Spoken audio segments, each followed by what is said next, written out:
کله د رپورټ شوی د جمعې په ورځ راغلی د دغې خبرې دویم چې چا راویسته د هغه خبره درېیم چې دی دا خودکشي کړې ده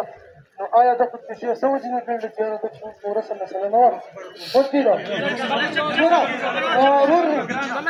او د هغوی خلاف تل کاروایي وشي دا چې کوم مشران زموږ څنګه ننوتي د هغو په مشترکه فیصله وشوه هلته په هسپتال کې ډاکټران ناست وو موږ ته وینا کړې ده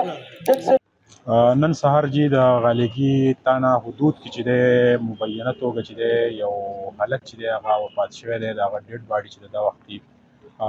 بریکوټ هسپتال کې موجود ده او دغه ډیډ باډي چې ده پوسټمارټم په غرض باندې راوړل شوې ده د دې ټول پراپر انکوایري او پوسټمارټم ریپورټ راتلو نه بعد چې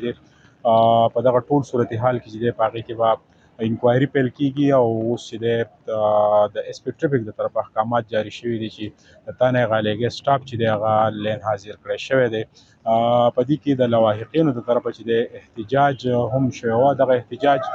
مین کوم اشاره چې د سوات پیښور جی ټي روډ چې دی هغه د ټریفک لپاره بند کړی شوی او د دې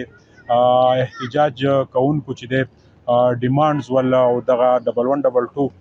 کم ریسپانس ټیم چې و دغه ډیډ باډي چې و په هغې کې موجود و د تانه غالګي په حدودو کې هغه هم رکاو کړی شوی و دا وختي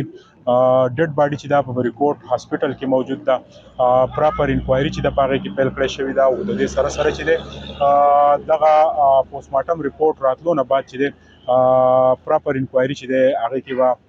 انویسټیګیشن ټیم چې دی کوم انکوایري مخې ته راشي هغه به منظر عام ته راځي اوس دا وختي کوم ډیډ باډي چې دا پوسټمارټم چې کوم پروسس دی هغه روان دی جی ټي روډ چې دی هغه هم کولاو شو او د دې سره سره چې دی د تانه غالګي سټاپ چې دی هغه لین حاضر کړی شوی دی